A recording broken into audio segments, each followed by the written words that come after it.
Hello po mga kababayan, kamusta po kayo? Sana po nasa maayos po kayong kalagayan. At muli po, magsama-sama po tayo. At magkomentuhan dito po sa Tambayang Makabayan. Mag-umpisa na po tayo mga kababayan.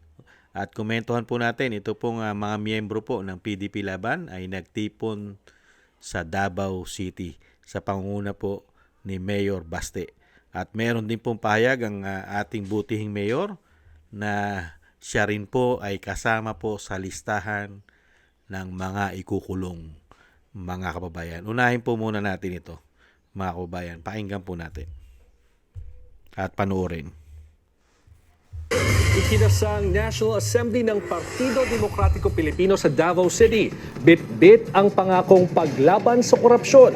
Hindi raw nasusukat ang kanilang lakas sa bilang kundi sa prinsipyo. Narito ang Gender Weekend Report ni Jill Sebandal live mula sa Davao City. Jill, anong nangyayari dyan ngayon? George, sa kabila ng mga isyong kinakaharap ng Davao City, isang mahalagang pagtitipon at yugto naman ang nasaksihan sa hanay ng Partido Demokratikong Pilipinong Lakas ng Bayan o PDP Laban. Dinayo ng mga delegado mula sa iba't ibang panig ng bansa ang lungsod para sa National Assembly ng partido. Isang pagtitipong layuning palakasin ang organisasyon, pagkaisahin ang mga miyembro at itakda ang susunod na direksyon nito habang papalapit na ang 2028 elections. We are here, we are invited by the PDP for us to be one of them. And also, I like their advocacy, I like their motivations, and gusto ko kung paano dinadala ng mga Duterte yung bansa natin. Because they are the patriarch or they are the head of the PDP, so I support and my family support the PDP Laban. Araw, dahil sa dami natin, no? Solid PDP Laban, buong Pilipinas. Nakikita natin yung pag-asa, unity, at siyempre ang pagte-take over na ni Mayor Baste Duterte as our president. That is really a very positive effect po sa lahat. Kasabay ng paghalal ng mga bagong opisyal ang turnover ng pamumuno ng partido kay Davao City Mayor Sebastian Duterte. May mensahe din ang alkalde sa hinaharap na impeachment trial ng kapatid na si Vice President Sara Duterte. Because we all know, pag hindi nila matatanggal ang Vice President ngayon, hindi sila makalagay ng presidente nila on the 2028 elections because he is a great threat sa presidency this 2028. Tama. Saan napupunta ang mga buwis natin? Instead of opening up the Blue Ribbon Committee on the flood control, kung saan nawawala ang trilyon-trilyon nating pera, ano ang priority ng administration ngayon? Yung impeachment ng Vice President.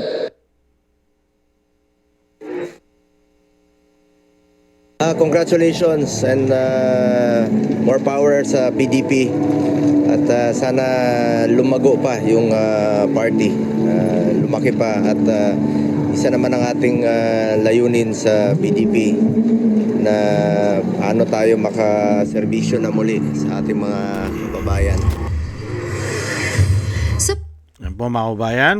At pakinggan din po natin ang pahayag ng ating mayor na si Sebastian Baste na ako na ang last na ikulong o ikukulong o siya na ang last na ikulong ayon po sa We kanya. have to fight. Kahit gaano sila kalaki, makapangyarihan, nasa kanila lahat ng pera, tinatakot nila ang lahat, kinukulong nila ang lahat, hindi tayo titigil hanggat sa hindi tayo mauubos.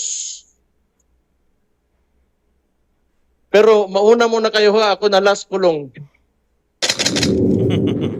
Totoo naman po yun eh. Dahil nga po, nakita naman po natin, inuna nila ipakulong ang dating Pangulo nang wala ang naayaw na nilang pabalikin. Hindi po ba? Ang tanging pag-asa na lang po ng ating pong dinadasal ay tuluyan na pong mabuwag sa sinasabi po ng bansang Amerika na bubuwagin na nila ang ICC. Yan po ang pinakamabilis na pag-uwi ng dating Pangulo. Pagka yan po ay nangyari at pinagkaloob. At totoo po lahat ng sinasabi po ni Mayor Baste, ang presidente po ng PDP Laban.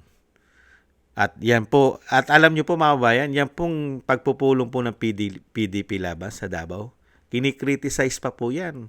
Napakarami pong trolls ang sinisiraan po yan. Dahil bakit daw po? Marami raw pong pinagdadaanan ng Davao, may mga pagbaha pa.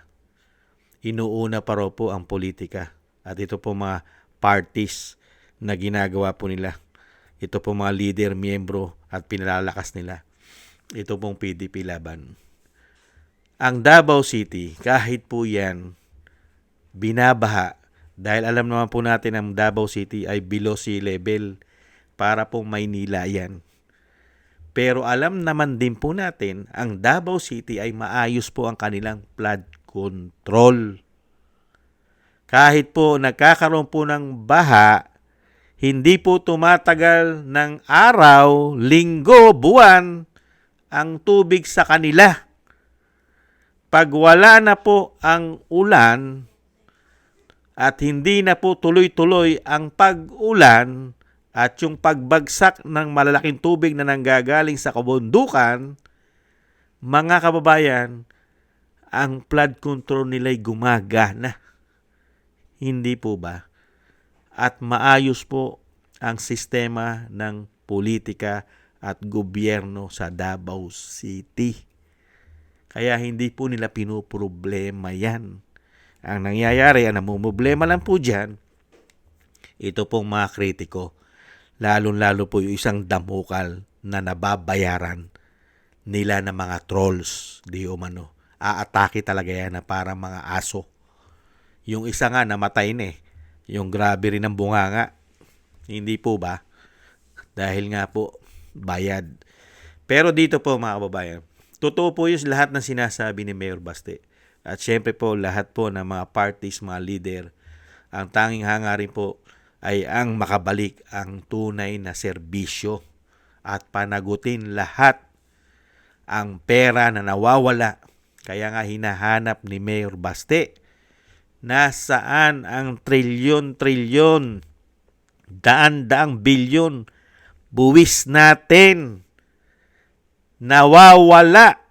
Pero ang inuuna nilang imbestigahan at pabagsakin ay ang Vice President. Pinatay nila ang Blue Ribbon ni Marcoleta at ni Senador Alan Peter Cayetano. Hindi po ba?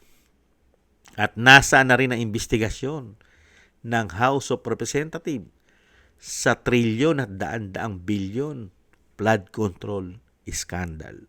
Wala na. Kaya nga po mga kababayan, ano po sinasabi ni Mayor? Ang hangarin lang nila, mga kababayan, ma-impeach ang Vice President kasi wala po kasing tatalo sa Vice President sa halalan. Dahil ang mga tao, majority ng taong bayan ay hindi po bobo. Hindi po gago. At lalong-lalong hindi bulag sa nangyayari sa ating bansa. Hindi po ba? Ilan lang po yan, mga nakikinabang at maiingay sa malalaking media. Marami sa trolls. Ilan lang po yan. Pero mas marami po ang nakakaunawa at nakakaranas ng kahirapan kaysa roon sa nakikinabang. Hindi po ba? Kaya po mga kababayan, suportahan po natin na muling makabalik ang tunay na serbisyo, may tapang na, may malasakit pa, at mapanagot lahat ang mga involved na nagpahirap po sa atin. Ito pong gobyerno ng binagoongang Pilipinas. Magsama-sama po tayo sumuporta at muli pong ibangon ang ating bansa. At kung mangyari man po na ipakulong nila lahat, hindi naman po papayag ang may kapal na maghari sila ng lubusan sa ating bansa. Mas titibag at matitibag din po ang mga hayop na yan. Kaya nga po yung sinasabi ni Basde, sige, kung kayo ay makukulong at tayo ipakukulong lahat, ihuli nyo na ako. Baka nung time na yon, kung maipakulong man lahat, baka may matira pang Duterte. Hindi kaya. Dahil nahandyan pa si Pulong, si Baste.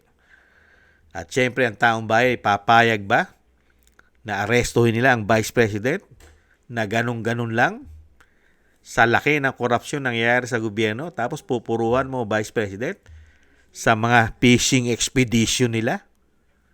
Hindi po ba?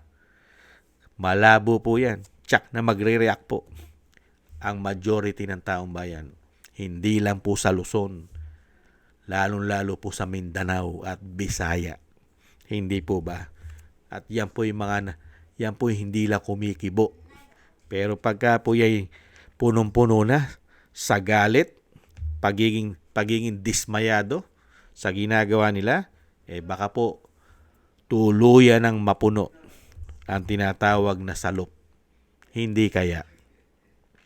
Kaya mga kababayan, tuloy-tuloy lang po tayo sumuporta. At yan po ang kailangan po natin.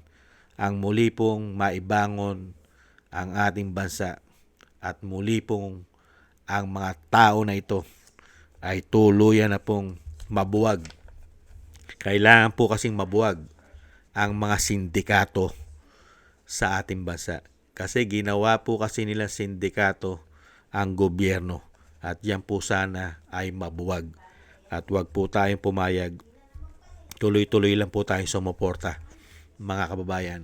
Mabuhay po kayo, Mayor Baste, at tuloy-tuloy lang po.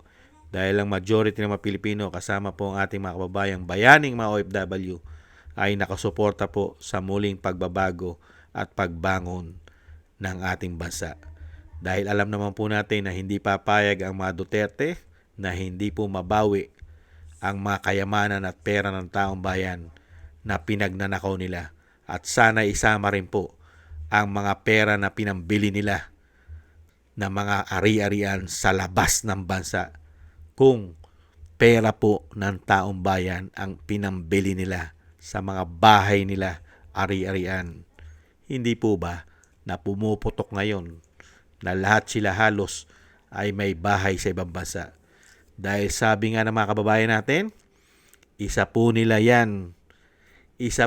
idea na magkaroon ng bahay sa ibang bansa. Dahil pagka nagkagipitan, meron silang tatakbuhan katulad ni Saldico at ni Andy Bautista. Hindi kaya. Kaya lahat po halos na mga magnanakaw na politiko sa ating bansa ay majority dyan ay may bahay sa ibang bansa. Di umano. Maraming salamat po mga kabayan at thank you po sa suporta nyo po sa PDP at sa Pamilya Duterte. Maraming salamat po sa mga suporta po ninyo at dasal. Ingat-ingat po kayo. At thank you rin po sa mga kababayan natin na gusto po natin tambahin mga kabayan sa YouTube at TikTok. At ganoon din po sa inyo po mga nagko-comment, like, share, and subscribe at patuloy po nagsusubscribe. Thank you po. Mabuhay po kayo. Shoutout po sa inyo lahat. At shoutout din po sa inyo pong lahat na nagbibigay po ng tulong at biyaya. Mabuhay po kayo. Thank you po. Shoutout po sa inyo lahat. At ingat-ingat po kayo sa inyo pong mapagawa. At God bless po sa inyong lahat. Muli po, ingat-ingat po kayo. Bye-bye.